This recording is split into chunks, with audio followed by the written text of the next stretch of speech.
While கார்டில் வந்து 3 பேர்த்த நான் அவங்களால பெருசாக பெர்ஃபார்ம்லாம் பண்ண முடியாது. உள்ளே இருக்கிறவங்கலாம் எங்கள் கேங்ஸம் வச்சு செஞ்சுடுவாங்க. அப்பாட்டக்கர்லாம் இல்லை, லைக் நாங்கள் சீனியாரிட்டி.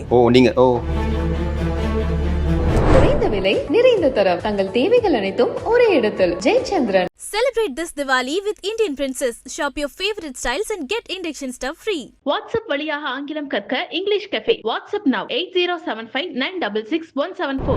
டேலண்ட் இல்லாத ஆட்கள் எல்லாம் கூப்பிட்டு உள்ள வச்சு ஆதிரை பேசும்போது பேட் எக்ஸாம்பிளா வந்து உங்களை சொன்னாங்க. பல விஷயங்கள் நடந்து தான், அதுவும் சில ரூல்ஸ் அண்ட் ரெகுலேஷன்ஸ் இதுக்கெல்லாம் ஓகேவான அக்ரிமெண்ட் சைன் பண்ணி தான் உள்ளே போயிருக்கேன். நான் தன்னை நியாயப்படுத்திக்க தானே பார்ப்பாங்க. ஒயில் கார்டில் வந்து 3 பேர்த்த நான் அவங்களால பெருசாக பெர்ஃபார்ம்லாம் பண்ண முடியாது. உள்ளே இருக்கிறவங்கலாம் எங்கள் கேங்ஸம் வச்சு செஞ்சுடுவாங்க. அப்பாட்டக்கர்லாம் இல்லை, லைக் நாங்கள் சீனியாரிட்டி. பார்வதிக்கும் உங்களுக்குமான பாண்டிங் எப்படி இருந்தது? பார்வதி உங்களை பற்றி பின்னாடி அதான் ஜெயிலில் பேசின பார்த்தேன். பாரு வந்து ஒரு குழந்தை கேரக்டரு, எப்போனாலும் அந்த உடைஞ்சிருவா, ஒரு அன்புக்கு ஏங்குவா. அதுக்காக அவள் பண்ணுற அத்தனையுமே ரைட்டுன்றதுக்காண்டி நானும் கூட சேர்ந்து சிங்சாங் பண்ண முடியாது இல்லையா? போன வாரமே வந்து 2 பேர் தான் வெளியேறி இருக்க வேண்டியது, நீங்களும் அரோரா வந்து. டபுள் எவிக்ஷன் தான் இருந்துச்சு. அண்ணா சேதனா வந்து வேணாம். பொதுவாக வந்து அரோரா வந்து ஏன் உள்ள இருக்கான்றது எனக்கு ஒரு காண்டா இருக்கு. ரெக்வஸ்ட் பண்ணி கேட்குறேன், துஷாரை கொஞ்சம் விடு அப்படின்னு. ஆனால் வெளியே வந்து பார்க்கும்போது அரோரா பிரைவசி ரூம் அவனை கூப்பிட்டது சில விஷயம்லாம் என்னால் ஏற்றுக்க முடியல. இந்த நல்லா பண்ணானா அவனுக்கு சூப்பர் ஃபியூச்சர் இருக்கு.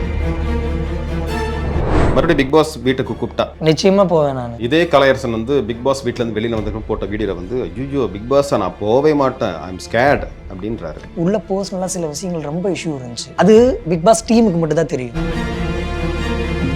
ஆதிரிகிட்ட பேசிட்டு இருக்கும்பொழுது நானும் என் மனைவி சண்டை போடுறதுலாம் ஒரு கான்ட்ரவர்சிக்காக சும்மா நடிச்சோம். அதாவது நானும் என் மனைவியும் சண்டை போடுறது வைக்கிறது இது வந்து கான்ட்ரவர்சி கண்டென்ட் அப்படின்னு நான் சொல்லியிருக்க மாட்டேன். நான் காத்துக்கருப்பு கலை வருவான், ஜெய்மணிவேல் வருவான் அப்படிங்கிற பட்சத்தில் அவனுங்க என்ன கண்டென்ட்டை கேட்குறானுங்களோ அதை தான் நான் பண்ண முடியும். சேனல்ஸ் இன்டர்வியூ கொடுக்கறதுக்கு நான் பெய்டு வாங்குறேன். அதே நேஷனல் டெலிவிஷனில் தான் ஸ்டோரி டெல்லிங்கில் என் பொண்டாட்டி வந்து என்னைய வீட்டில் பிடிச்சான்னு சொன்னேன். நான் இதே சொல்ல வேண்டிய அவசியம் கிடையாது. கலையரசன் பொறுத்த வரைக்கும் ஃபர்ஸ்ட் வீக் வந்து நல்லா விளையாடினாரு. செகண்ட் வீக் வரைக்கும் கூட நல்ல பேச்சு, எந்தெந்த பாயிண்ட்ல எடுத்து வைக்கணுமோ வச்சுட்டு இருந்தாரு. பார்வதியோடு இருக்கும்போது பார்வதி அதை ட்ரைகோன்ற மாதிரி சொல்றாங்க. அது வந்து நல்ல விதமாகவும் சரி, பாசிட்டிவோ நெகட்டிவோ ட்ரைகோ. கலையரசன், திவாகர், பார்வதி இவங்க 3 பேர் வந்து சும்மா குசு பேசிட்டு இருக்காங்க, மற்றவங்களை பத்தி ரொம்ப பேசிட்டே இருக்காங்க, புரளி பேசிட்டே இருக்காங்க அப்படின்னு. 3வது வாரத்துல கலை எங்க போனாரு? 3வது வாரம் 4வது வாரமா டீலக்ஸ்க்கு மாறிட்டாங்க பார்வதி. இவங்களும் அதனால பேச முடியல இல்லை, நானாக தான் அவங்ககிட்ட இருந்து வெளியே வர்றதுக்காக. ஏன்னா நாங்கள் கம்ஃபர்ட் ஜோன் 3 பேருங்கும் போது 3 ஸ்லாட்டு தான் வந்துச்சு டீலக்ஸ் போகிறதுக்கு. நான் நினச்சேன் அந்த 3 பேராக உள்ளே போயிருக்கலாம். நான் வந்து ஆதிரை உள்ள மாட்டி விட்டு நான் வந்து அங்கேயே நின்றுக்கிட்டேன் பிபிலேயும். டீலக்ஸுங்கிறது அங்கே போனால் நம்ம ராஜ வாழ்க்கை வாழலாம், நல்ல ஃபுட் இருக்கும், A to Z எல்லாமே நல்லா இருக்கும். பட் இவங்க கூட நம்ம போகக்கூடாதுடா அப்படிங்கிறனால நான் இங்கேயே வந்து நின்றுக்கிட்டேன் நான் பிபி ஹவுஸ்லேயே வந்துட்டு. ஸோ அதுக்கப்புறம் பார்வதிக்கு அகெயின்ஸ்டாக ஆட ஆரம்பித்தேன். ஏன்னா நட்பு வட்டாரத்தில் இருக்கும் பொழுது வந்து சில விஷயங்கள் எல்லாம் கேட்க முடியாது, ஏன்னா நம்ம நண்பனாச்சே அப்படின்னு சொல்லிட்டு ஆரம்ப காலகட்டத்தில். ஸோ அதனால இப்போ வந்து அதுக்கப்புறம் அவங்க அங்கே போனதுக்கப்புறம் வச்சு அவங்களும் பார்வதிக்கு எனக்கும் வராது, பயங்கரமாக போகும் சண்டை. காரி துப்புவேன் நான். என்னை பாரு என்னை துப்புறான் பாரு, இப்படியெல்லாம் என் கூட ஒன்று நல்ல ஒரு நட்பாக இருந்தேன், என்னை பார்த்து துப்புறானே அப்படின்னு அந்த மாதிரிலாம் அதெல்லாம் அப்கமிங் அடுத்தடுத்து வந்தது ஃபைட்ஸ் எல்லாம். இந்த பிக் பாஸ் சீசன் 9 பொறுத்த வரைக்கும் எல்லாருமே வைக்கக்கூடிய ஒரு குற்றச்சாட்டு என்னன்னா, டேலண்ட் இல்லாத ஆட்கள் எல்லாம் கூப்பிட்டு உள்ள வச்சு ஒரு பேட் எக்ஸாம்பிள். ஆதிரை பேசும்போது கூட பேட் எக்ஸாம்பிளா வந்து உங்களை சொன்னாங்க. கலையரசன் வந்து ஒரு பேட் எக்ஸாம்பிள். நாமினேஷன் பண்ண பார்த்துருப்பீங்கன்னு நினைக்கிறேன். நாமினேஷன் பண்ணும்போது உங்களையும் திவாகர் தான் சொன்னாங்க ஃபர்ஸ்ட் நாமினேஷன்ல. அது ரொம்ப பேசப்பட்டுச்சு பரபரப்பா, கரெக்டா பாயிண்ட் எடுத்து வைக்கிறாங்க. ஸோ 3 பேர் அவங்க சொல்றாங்க, கலையரசன், திவாகர், அரோரா. இந்த 3 பேருக்கு என்ன டேலண்ட் இருக்கு உள்ள இவங்களை கூப்பிட்டு பண்ணியிருக்காங்க. கூப்பிட்டு பிக் பாஸ்ன்ற பெரிய பிளாட்ஃபார்முக்காக நிறைய பேர் காத்துட்டு இருக்காங்க, அவங்களும் 4 வருஷம் ட்ரை பண்ண அப்படின்னாங்க. நீங்கள் இது வந்து ஈஸியாக வந்துட்டீங்க அப்படின்ற மாதிரி சொல்கிறாங்க. அதை பற்றி உங்களோட கருத்து என்னது? கரெக்டு தான் நீங்கள் கேட்குறது. இப்போ எனக்கு என்ன டேலண்ட் இருக்குது, அவங்க 3 பேருக்கு என்ன டேலண்ட் இருக்குன்னா, என் டேலண்ட் என்ன இருக்குது அப்படின்றத நான் ஒட்டுமொத்த மக்களுக்கு பதிவு பண்ணி தான் வச்சுருக்கேன். ஒரு நாள் பண்ணீங்க, எல்லாருக்கும் கற்றுக் கொடுத்தீங்க. இல்லை நான் வீட்டுக்குள்ள தான் சொல்றேன். இல்லை ஒட்டுமொத்த மக்களுக்குன்னா பிக் பாஸ் வீட்டில் பண்ணீங்கன்னா அது வந்து ஒட்டுமொத்த மக்களுக்கு எல்லாருக்கும் உலகத்துக்கு தெரிஞ்சிருக்கும். நீங்கள் குறிப்பிட்ட நீங்கள் சொன்னீங்கன்னா யூடியூப்லேயே பார்ப்பாங்க போயிட்டு, ஓ இவர் இது டாக்டர் பட்ட வாங்கியிருக்காருன்றது நிறைய பேருக்கு தெரியாமல் இருந்து நீங்கள் ஸ்டோரி சொன்னதுக்கு அப்புறம் தான் தெரியுது எல்லாருக்குமே. ஐநா சபையில் வந்து ஒரு அம்பாசிடர் இருந்தார் அப்படிங்கிறது எங்களுக்கு வந்து நீங்கள் கதை சொன்னதுக்கு அப்புறம் தான் தெரியுது. ஸோ நீங்கள் வந்து என்னன்னா இதுக்குள்ள வரதுக்கான காரணமோ இல்லை இது எந்த ஃபேமில் நீங்கள் வந்தீங்க? அவங்க சொல்கிற குற்றச்சாட்டு அதுதான். ஓகே, எந்த ஃபேமுக்காக ஒரு உள்ள போய் எந்த ஃபேம்ல இருந்து உள்ள வந்தீங்கன்றது அவங்களோட குற்றச்சாட்டு. நீங்க அதுக்கான பதில் என்னது உங்களுக்கு? இல்லை, அது எப்படி நான் போர்டு என்னை செலக்ட் பண்ண போர்டு மெம்பருக்கு தானே தெரியும் இதனால தான் கலையை நம்ம உள்ளே அனுப்புகிறோம் அப்படிங்கிறது. எனக்கு தெரியாது. நான் ஃபெமிலியராக இருக்கேன், ஓகே கலை வந்து உள்ளே போய் ஏதாவது பண்ணுவார் அப்படிங்கிறதுக்காக என்னை செலக்ட் பண்ணி உள்ளே அனுப்பியிருக்கலாம். ஏன்னா பிக் பாஸ் 9 பொறுத்த வரைக்கும் வைக்கிற மிகப்பெரிய குற்றச்சாட்டு என்னன்னா, ரொம்ப கண்டென்ட் நிறைய இருக்கு. ஓகே, ரொம்ப கெட்ட வார்த்தை பேசுறாங்க. சின்ன பசங்கலாம் பார்க்கக்கூடிய ஒரு ஷோ இது. எப்படி நம்ம பார்க்கறது? சேதுபதி சார் கூட அதான் சொன்னார் உங்ககிட்ட பேசும்போது, இதை எங்களால் பார்க்கவே முடியல அப்படின்னாரு. ஆனால் என்ன ஒன்று, எல்லாருக்குமே ஒரு கண்டென்ட் எல்லாம் நாள் ஆரம்பிச்சுல இருந்து இது வரைக்குமே எல்லாருக்குமே கொஞ்சம் இன்ட்ரெஸ்டிங்காக தான் போயிட்டு இருக்கு. சில பேரை தவிர்த்து கொஞ்சம் இன்ட்ரெஸ்டிங்காக தான் போயிட்டு இருக்கு. உங்களுக்கு பொறுத்த வரைக்கும் பிக் பாஸ் உள்ள இருக்கும்போது ஒரு முகம், வெளியில வந்து பார்க்கும்போது வேற மாதிரி இருக்கும். அந்த மாதிரி யாராவது கான்ட்ரவா இருக்காங்களா? உள்ள இருக்கவங்களவா? உள்ள இப்படி இருந்தாங்க, நம்ம வேற முகமா இருந்தது, இங்க வந்து பார்த்தா என்ன வேற மாதிரி இருக்கே அப்படிங்கிற மாதிரி என்ன தோணுச்சா? வியானா உள்ள வந்து ரொம்ப நல்ல பொண்ணு, அந்த மாதிரி தான் காட்டிகிட்டு இருக்கா. ஃபஸ்ட் வீக் வந்து எந்த பர்ஃபார்மும் பண்ணலை. செகண்ட் வீக்கில் இருந்து நம்ம டெய்லி ஏதாவது ப்ரொமோலையாவது வந்துடணுன்றதுக்காகவே டெய்லி ஒரு ஃபைட்டை வந்து அவளே க்ரியேட் பண்ணிட்டு இருந்தா எல்லாருக்கிட்டையுமேவும். ஸோ அதை நாங்கள் அப்பட்டமாக எல்லாருக்குமே தெரிஞ்சிச்சு. ஓகே, அது சொல்லிட்டனால பர்ஃபார்ம் பண்ணுறாடா அப்படின்னு. நாங்களும் அதை விட்டுட்டோம், சரி ஏதோ ஒன்று பண்ணிட்டு போகிறா அப்படின்னு. ஆனால் நான் வெளியே வந்து பார்க்கும்போது ஒரு சில விஷயங்கள் கேள்விப்பட்டேன் நான், ரொம்ப பர்சனலாக. அதனால அப்போ உள்ளே இப்படி இருக்கிறது இந்த பொண்ணு இல்லையே அப்படிங்கிறது எனக்கு தோணுது. அவ்வளோ. சரி, கனியை பற்றி உங்களோட வார்த்தைங்க. கனி அக்கா என்னோட ஒரு நல்ல ஒரு அம்மா மாதிரி, ஒரு அக்கா மாதிரி, நல்லா கேர் பண்ணக்கூடிய ஒரு பர்சன். அவங்க கேங்கிசத்தில் நானும் ஒரு உறுப்பினர், புதுசாக சேர்ந்த ஒரு உறுப்பினர். எஸ். ஓகே, கனி அக்கா வந்து இங்கே வந்து போகும்போது எவிக்ட் ஆகி போகும்போது, அம்மா எனக்கு ஒரு அம்மா, எனக்கு அம்மா வெளியில் இருக்க அம்மா மாதிரி இவங்க ஒரு அம்மா அப்படிங்கிற மாதிரி சொன்னீங்க. அம்மானா உங்களுக்கு ரொம்ப பிடிக்குமா? பிடிக்கும், ரொம்ப பிடிக்கும். எவ்வளோ தூரம் பிடிக்கும்? அம்மாவை பிடிக்காதவங்க யாருமே இருக்க முடியாது. ஏன்னா அம்மா இருக்கனால தான் நம்ம இருக்கோம். லான்ச் அன்னைக்கு அம்மாவை என் கூட்டிகிட்டு வரல. எனக்கு வந்து நாளைக்கு நான் உள்ளே போகிறேன், எனக்கு வந்து கடைசி லாஸ்ட் மினிட் தான் பிக் பாஸ் நான் உள்ளே போகிறேன்றதே கன்ஃபர்மேஷன் ஆச்சு. நைட்டு 11 மணிக்கு தகவல் சொல்கிறாங்க. என்னால் காஸ்டியூம்ஸ் எதுவுமே பர்ச்சேஸ் பண்ண முடியல. அன்னைக்கு நைட்டு 11 மணிக்கு சொல்லி 4 மணிக்கு medical checkup, intro video, AV video shoot எல்லாமே அப்போ தான் நடக்குது. 2 மணிக்கு கேரவனில் உட்காறேன், நைட்டு 1 மணிக்கு வீட்டுக்குள்ளே போகிறேன். ஸோ அம்மா பழனியில் இருக்காங்க. நான் இப்படி நடந்துட்டுருக்கு, இப்படி 11 மணிக்கு தான் என்னை கூப்பிட்டு சொல்கிறாங்கன்னு சொல்கிறத கால் பண்ணதுக்கே 10-15 தடவை போடுறதுக்கு எடுக்கவே இல்லை 2 பேருமே.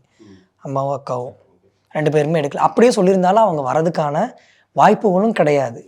இன்னொன்று, எனக்கு ஒரு வாரத்துக்கு முன்னாடி சொல்லியிருந்தேன், இல்லை ஒரு நாளைக்கு முன்னாடி சொல்லியிருந்தா கூட, இன்றைக்கி சொல்லி நாளைக்கு நான் உள்ளே போகணும் அப்படின்னா, நான் இன்றைக்கி சொல்லியிருந்தா அவங்க நைட்டு கிளம்பி வந்திருப்பாங்க. ஒய்ஃப் மட்டும் சொல்லிட்டீங்க, அதான் ஒய்ஃப் கூட இருக்கிறதுனால.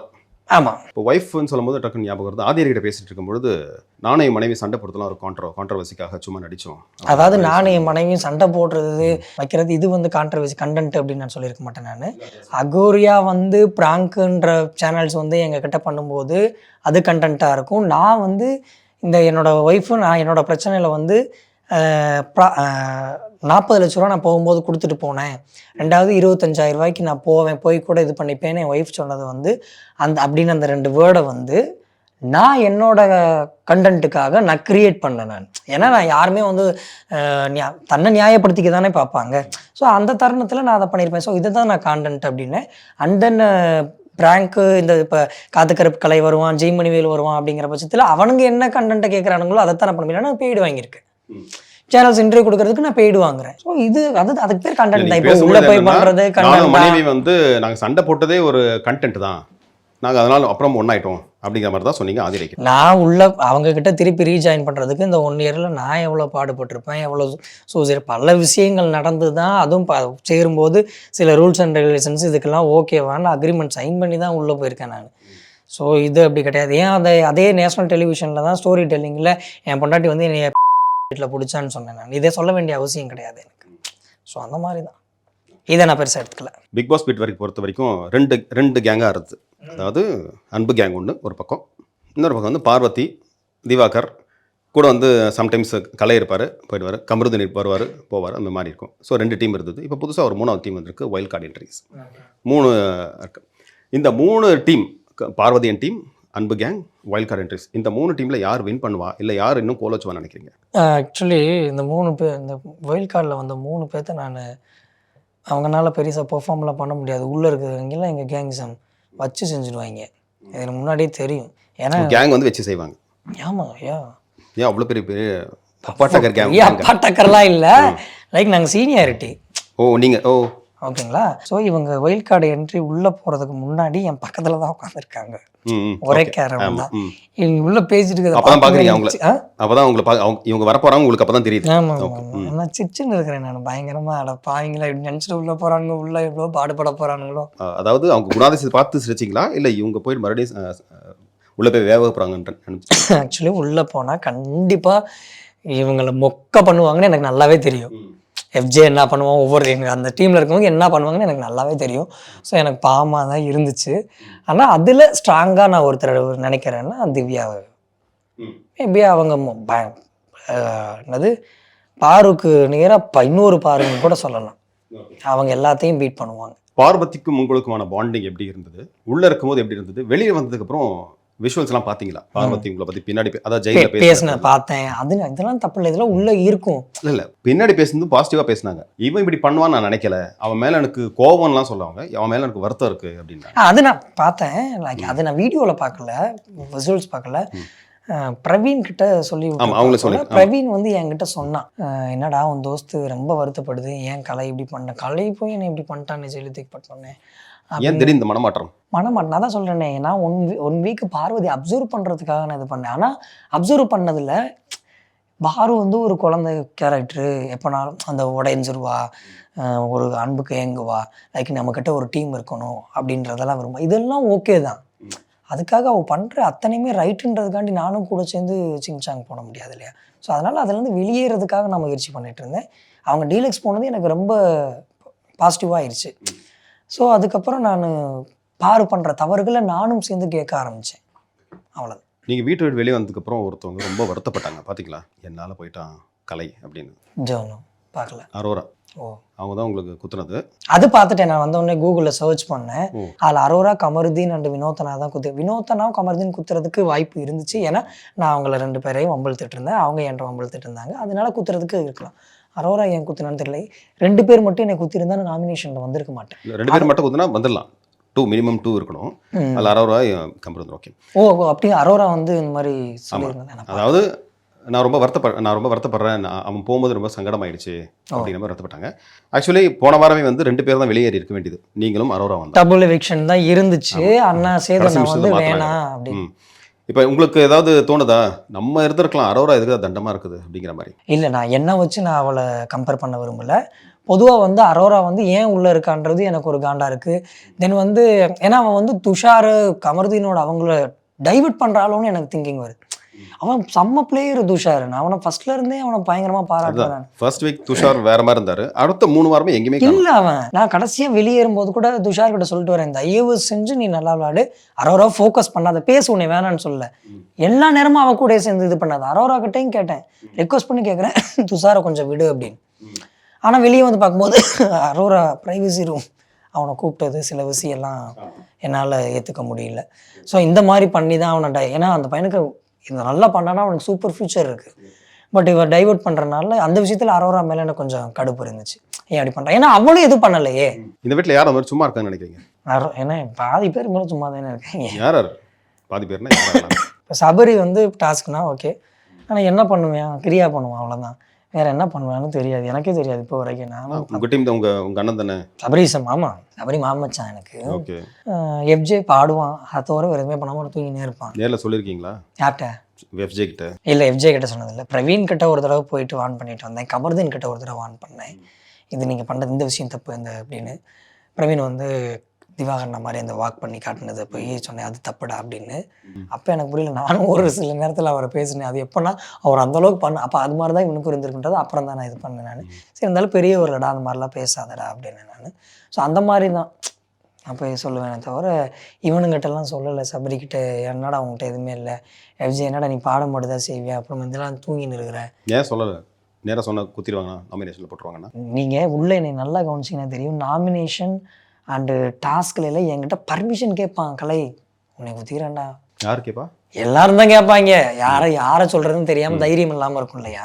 அப்போ வந்து என்கிட்ட கேட்பாங்க, துஷார் ஆகட்டும், அரோராவாகட்டும், இப்போ ஒவ்வொருத்தரும் அந்த மாதிரி கேட்பாங்க என்கிட்ட. எஞ்சி போகும்போது ரம்யா கேட்பான், இந்த மாதிரி என்னென்னா கலை டாஸ்க் வைப்பாங்களே லிவிங் ரூமில் டாஸ்க்கு, இந்த 2 நபர்களை தேர்ந்தெடுக்கும் அப்படின்னு அந்த மாதிரிலாம் வரும்போதெல்லாம் ப்ளீஸ் அப்படின்னு சொல்லிட்டு கேட்டு குத்துவாங்க. கேட்டு குத்துவாங்க. அப்போ இது வந்து சேஃப் கேம் மாதிரி இல்லை? யாரும் ஸ்ட்ரைட்டா யாரும் அடிக்கிறது இல்ல. யாரும் பண்ண மாட்டாங்க. ஏன் அடிக்கிறது இல்ல? நண்பனாச்சே அவன் அது பேசாம போயிடுவானே. ம். அந்த மாதிரி இது வந்து முட்டாள்தானன்றது. இந்த இடத்துல நீங்க வந்து பார்வதி நீங்க பாராட்டலாம். எனக்கு தெரிஞ்சு வீடே வந்து டோட்டலா பார்வதிக்கு அகேன்ஸ்டா. யாரா அந்த பையன் இதுல டாஸ்க் வருது இல்லையா, பவுல்ல சீட் எடுத்து போறதுல, அது வந்து எல்லாருமே வந்து சேஃபர் சைடா வந்து இப்போ பார்வதியும் திவாகரும் சொன்னதுதான். நம்மள சொன்னா நம்ம கேட்க மாட்டோம், நம்ம ஏதாவது பண்றோம். அவங்களுக்குள்ளே சொல்லிட்டா நாமினேஷன் வந்துருவாங்க, குத்திவாங்க, சண்டை போடுவாங்க. ஆமா எல்லாரும் சொன்னாங்க. நான் வந்து பார்வதியை சொல்லலாம் நானதுல. ஏன்னா பாரு வந்து அந்த விஷயத்தை எனக்கு பண்ண மாட்டான்னு எனக்கு ஊர்ஜிதமா தெரியும். வெசபாட்டில் இருப்பா அப்படிங்கிறதுல எனக்கு நம்பிக்கை இல்லை. அங்க இருக்க யார் மேலே இல்லை. வினோத் நான் மேலே வச்சிருந்த காரணம் என்னன்னா, நான் 3 வீக்கா நான் அழுதுட்டு இருந்தேன் போய் கேமரால. என்னை வெளியே விட்டுருங்க, எனக்கு இது செட் ஆகாது, எனக்கு இருக்க பிடிக்கல. நான் பேசும்போதெல்லாம் வினோத்தனாலாம் பார்ப்பாரு. நைட்டு 3 மணி 2 மணிக்கெல்லாம் அந்த மாதிரி மிட் நைட்டு போய் கேமராவில் அழுதுட்டு சொல்லிட்டு இருப்பேன் டீமுக்கு. ஏன்னா எனக்கு உள்ள பர்சனலாக சில விஷயங்கள் ரொம்ப இஷ்யூ இருந்துச்சு உங்களுக்கு, ரொம்ப பர்சனலாக. அது பிக் பாஸ் டீமுக்கு மட்டும் தான் தெரியும், உள்ள இருக்கவங்களுக்கு தெரியாது. ஸோ அந்த மாதிரி ஒரு பெரிய பாதிப்பில் இருந்தேன் நான். அது இன்னும் நான் நாளை கண்டினியூ பண்ணியிருந்தேன்னா வெளியே வரும்போது நல்லா வந்திருப்பேனான்னு எனக்கு தெரியாது, லைக் ஹெல்த் ரீதியாக. அதனால அவங்களே ஓகே இதுக்கு மேலே வேணான்ற மாதிரி தான் இது பண்ணி அனுப்புனாங்க. ஸோ நான் அழுதுட்டு அப்போது வினோத்தை நான் வந்து என்கிட்ட ஓட் நான் தானே உனக்கு நாமினேஷன் கொடுத்துறேன்னு சொல்லிட்டு என்ன சொன்னாங்க ரீசன் அப்படின்னா, வெளியே போகிறேன்னு கேட்டுகிட்டே இருக்கான் பாவம், போட்டு அனுப்பி விடுங்க அப்படின்னு, அதனால தான் நான் அவனை நாமினேட் பண்ணேன் அப்படின்னாரு. ஆனால் வாட நல்லா விளாடுறான்னு சொல்லி மோட்டிவேட் பண்ணுறத விட்டு இப்படி விஷமாக போய் உள்ளே போய் குத்தின்னு வந்திருக்கேனா அப்படின்னு, அதுக்காக நான் அது உண்மையாக தான் சொன்னேன். நான் மறுபடியும் பிக் பாஸ் வீட்டுக்கு கூப்பிட்டா, அதாவது இப்போ பார்த்துருக்கீங்க ஒரு ஷோ வைல்ட் கார்டை திருப்பி எனக்கு கூப்பிட்டா போவீங்களா? நிச்சயமாக போவேன் நான். ஏன் அப்படின்னா உள்ளே போயிட்டு எல்லாருக்கும் நான் அட்வைஸாக பண்ணிட்டு இருந்தேன் இல்லையா, டே ப்ளீஸ்டா உனக்கு நல்ல ஃப்யூச்சர் இருக்குடா, கமர்தீன்லாம் கேட்பேன், ஒரு ஹீரோ மெட்டீரியல்டா, இந்த மாதிரி முட்டாள்தனமாக பண்ணாதரா, அமைதியா இப்படி பேசுறது அப்படி இப்படி அவ்வளோதான் முடிஞ்சு. இப்படி இன்னும் போனால் எப்படிங்கிறது இருக்கும். ஆனால் இதே கலையரசன் வந்து பிக் பாஸ் வீட்டிலேருந்து வெளியில் வந்து போட்ட வீடியோவில் வந்து ஐயோ பிக் பாஸை நான் போகவே மாட்டேன், ஐ எம் ஸ்கேட் அப்படின்றாரு. இல்லை இப்போ நம்ம யோசிக்கிறதுக்கு டைம் வேணும் இல்லையா. ஏன்னா இப்போ வீடியோஸ்லாம் நம்ம பார்க்குறோம், இப்போ நீங்கள் சொல்கிறீங்க பார் இப்படி பண்ணு, இந்த மாதிரிலாம் பார்க்கும்போது எதுக்கடா இப்போ இந்த அளவுக்கு பண்ணி வச்சுருக்காங்க அப்படிங்கிறது தான் தோணுது. யாரு எல்லாத்தையுமே நான் சொல்கிறேன். ஒருத்தர் இப்போ நான் என்னோட வீடியோ பார்த்தேன், நம்ம தான் அப்படி அந்த மாதிரி நிறைய விஷயங்கள் நமக்கு யோசிக்கும் போது தான் தெரியும். ஸோ அவங்க கூப்பிடுறாங்க அப்படின்னா போகலாம், போய் பண்ணலாம், இது பண்ணலாம். இல்லை அப்படின்னா ஆனால் பிக் பாஸ் வீடை வந்து நான் முன்னாடியே அங்கே உள்ள அந்த ஃபர்ஸ்ட் வீக்லேருந்தே அவங்கக்கிட்ட கேமராவில் சொன்னது வந்து, பிக் பாஸ் வீட்டுனாலேயோ கண்டஸ்டன்ட்னாலேயோ எனக்கு ஒரு பிரச்சனையும் இல்லை அப்படின்னு என்னோட பர்சனல் இதை தான் நான் அவங்களுக்கு கன்வே பண்ணேன். ஏன்னா நான் ஹாஸ்டலில் இருக்கும்போது என்ன இதில் இருந்தேனோ அதே அட்மாஸ்பியரோட தான் உள்ளே இருந்தேன் நான். எனக்கு எந்த வித்தியாசமும் தெரியலை. பொதுவாக பிக் பாஸ் பொறுத்த வரைக்கும் பிக் பாஸ்க்கு முன் பிக் பாஸுக்கு பின் அப்படின்வாங்க. சில பேர் வந்து உண்மை இல்லாமல் வருவாங்க, அதாவது ஃபேம்காக வருவாங்க, வந்து போன நிறைய படங்கள்லாம் பண்ணுவாங்க. இப்போ வந்து கலையரசன் வந்து அகோரி கலையரசனாக இருந்து உள்ள வந்துட்டாரு. இப்போ இதுக்கப்புறம் கலையரசன் என்ன பிக் பாஸ் கலையரசன்? ஆக்சுவலி நான் அகோரி கலையரசனாக இருந்து எப்போயும் அகோரி கலையரசன் வந்து ரிலீஃப் ஆகிட்டேன். நான் மூவிஸ் பண்ண ஆரம்பிச்சிட்டேன். எனக்கு 16 படம் எனக்கு போயிட்டு இருந்துச்சு பிபிக்குள்ளே போகிறதுக்கு முன்னாடி. 3 படம் ஹீரோவா, அதில் ஒரு படம் ஹீரோவோ முடிச்சிட்டேன். படம் ரிலீஸ் ஆக போகுது, யாரா அந்த பையன் அப்படின்னு சொல்லிட்டு. அதுலேயும் யார் அந்த பையன்? ஆமாம், நான் ஆக்சுவலி உள்ள யாரா அந்த பையன் சொல்லும்போது நம்ம ஏன் மூவி தான் ப்ரொமோஷனுக்கு வரானுங்க போலன்னு நான் நினச்சின்னு இருந்தேன். பட் தெரில. அப்புறம் வெளியே வந்ததுக்கப்புறம் தான் சொன்னாங்க, இப்போ கண்டினியூட்டியில் 2-3 சீன் மிஸ் ஆகுது, அது நீங்கள் பண்ணணும் அப்படின்ட்டு. ஸோ மூவிஸ் எல்லாம் பண்ணிட்டு இருந்தேன் நான். அதனால தான் பிக் பாஸ் போனனால தான் எனக்கு மூவி வாய்ப்பெல்லாம் கிடச்சில்ல. எனக்கு நிறைய பேர் சப்போர்ட் பண்ணி கலையை தூக்கி விடணும், அவன் தான் திருந்தி வாழணும்னு நினைக்கிறானே, விடுங்கடா அப்படின்ட்டு ஹெல்ப் பண்ண நிறைய ப்ரொடியூசர்ஸ் டேரக்டர்ஸ் எல்லாம் வந்தாங்க. ஸோ அப்படி தான் வளர்ந்துட்டு இருந்தேன் நான். இப்போ பிக் பாஸ் போயிட்டு வந்ததுக்கப்புறம் அது ஹெவி ஆயிடுச்சு, இல்லைன்னா மறுக்க மாட்டேன், இன்னும் ஜாஸ்தி ஆயிடுச்சு, நிறைய படங்கள் வர மாதிரி ஆயிடுச்சு. கலை வந்து ஒரு நாட்டுப்புற உள்ள ஒரு கலைஞர், நாட்டுப்புற கலைஞராகவும் ஒரு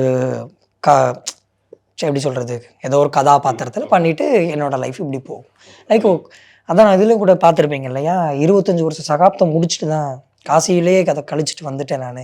இப்போ பிக் பாஸ்லேருந்து எனக்கு 1 வயசுன்னு கணக்கு பண்ணி நான் எடுத்து போகிறேன் அப்படின்றது. இப்போ படம் ஷூட்டிங்னா கூட காசிக்கு போக மாட்டீங்க? காசிக்கு திருப்பி போவேன் நான் கேட்குறீங்களா? ஷூட்டிங் அங்கே இருக்குன்னு அதில் போவேன். ஆனால் அகோரியா போக மாட்டீங்க? முடிஞ்சிச்சு. போக மாட்டேன். ரொம்ப சந்தோஷம் கலை, ஃபேமிலியோட சூப்பராக இருங்க. நிச்சயமாக உங்களோட அடுத்த பயணம் வந்து வெற்றியடைய என்னோட வாழ்த்துக்கள். தேங்க்யூ. நன்றி. நன்றி.